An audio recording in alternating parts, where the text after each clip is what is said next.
गरीबी को मिटाना चाहिए, ना कि गरीब को मिटाना चाहिए। गरीबी मिटाओ, शिक्षा लाओ।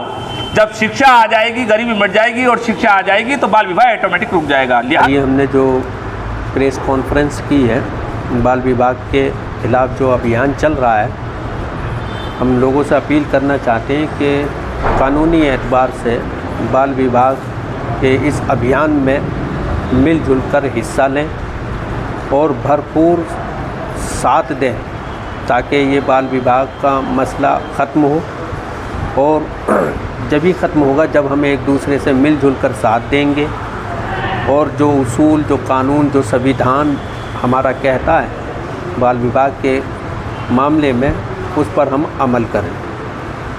आपका जो संस्था है ये क्या कदम उठा रही है बाल विवाह के खिलाफ? हमारी ये जो संस्था है, ये संस्था इस पर घर घर जाकर और मदारिसों में, स्कूलों में और अधिकारियों के पास जाकर इस बाल विवाह के सिलसिले में बातचीत कर रही है और अपील कर रही है कि इस पर हम अमल कराएं, लोगों को कहें, जागरूक करें कि इस पर हम अमल करें। इस तरीके से बाल विवाह को रोकने के लिए कदम उठा रहे हैं। हम भी इसके ख़िलाफ़ हैं, बाल विवाह के ख़िलाफ़ हैं, और हम मती शासन का, प्रशासन का और जो ये बाल विवाह को रोकने की जितनी संस्थाएं हैं, हम इन सबका आभार व्यक्त करते हैं अपने मरकज़ की तरफ से।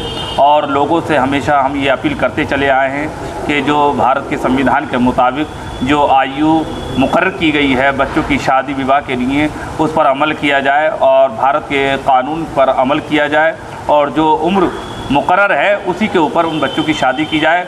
बाल विवाह ना करके बच्चों को तालीम और शिक्षा की तरफ ज़्यादातर उनका ध्यान देना चाहिए। जब तक हमारे देश के अंदर तालीम से लोग वंचित रहेंगे और बच्चे हमारे तालीम से दूर रहेंगे तो ये अंधेरा ख़त्म नहीं होगा। बाल विवाह की जैसी ये ख़राबी है समाज के अंदर, इसको रोकने के लिए सबसे पहले हमें तालीम पर ध्यान देना चाहिए, शिक्षा पर जोर देना चाहिए। जब शिक्षा पर हम जोर देंगे तो ये बाल विवाह की बीमारी ऑटोमेटिक ख़त्म हो जाएगी। लिहाजा बाल विवाह को रोकना चाहिए, और ये एक बहुत बड़ा बच्चों के साथ उनके भविष्य से खिलवाड़ है, ये समझ लीजिए। बाल विवाह करके बल्कि हम बच्चों को खुश नहीं कर रहे हैं, बल्कि उनकी भविष्य से खिलवाड़ कर रहे हैं। लिहाजा बच्चे जो हैं हमारे भारत का भविष्य हैं, हमें उनका भविष्य उज्जवल बनाने के लिए बाल विवाह को रोकना चाहिए और बच्चों को तालीम ज़्यादा से ज़्यादा देनी चाहिए। कितनी उम्र होनी चाहिए युवक व्यक्ति की शादी की? भाई शादी की उम्र जो है, वैसे तो हमारे शरीयत इस्लामिया के अंदर बालिग होने के बाद वो शादी के लायक हो जाता है, उसकी शादी कर देनी चाहिए। लेकिन भारत के कानून के मुताबिक जो जितनी आयु भारत के संविधान में मुकर्रर है उस पर अमल करना चाहिए, उसी आयु में उसकी शादी होनी चाहिए। आपकी संस्था आप बता रहे हैं कि बाल विवाह के लिए शिक्षा की कमी है, आप मानते हैं कि इसके लिए गरीबी भी एक बड़ी वजह है जिसकी वजह से? हाँ, तो गरीबी तो जाहिर सी बात है, हर चीज़ के लिए, मतलब मकान के लिए, दुकान के लिए, बिजनेस के लिए, पढ़ाई के लिए, लिखाई के लिए, हेल्थ के लिए, मतलब के जहाँ तक गरीबी होगी, गरीब तो सबसे बड़ा मतलब के देश का विषय बना हुआ है, और ये देश को रोकने में सबसे बड़ा इसका योगदान है। लिहाजा गरीबी को मिटाना चाहिए, ना कि गरीब को मिटाना चाहिए। गरीबी मिटाओ, शिक्षा लाओ।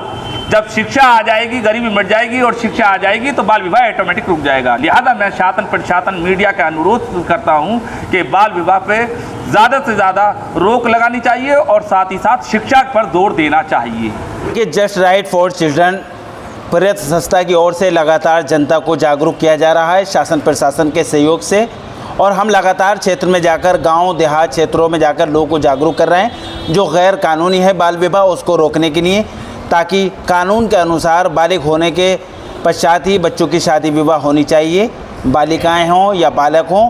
और 30 अप्रैल को अक्षय तृतीया के अवसर पर हम लोग जो है बड़ा अभियान चलाएंगे। फिलहाल हमने धर्मगुरुओं से संवाद किया है और धर्मगुरुओं की बात का काफ़ी असर लोगों में देखने को मिला है, और लगातार लोग जागरूक हो रहे हैं, और ये अभियान संबल जनपद में फैल रहा है। जल्दी हमारा जनपद संबल और पूरा भारत बाल विवाह मुक्त बनेगा।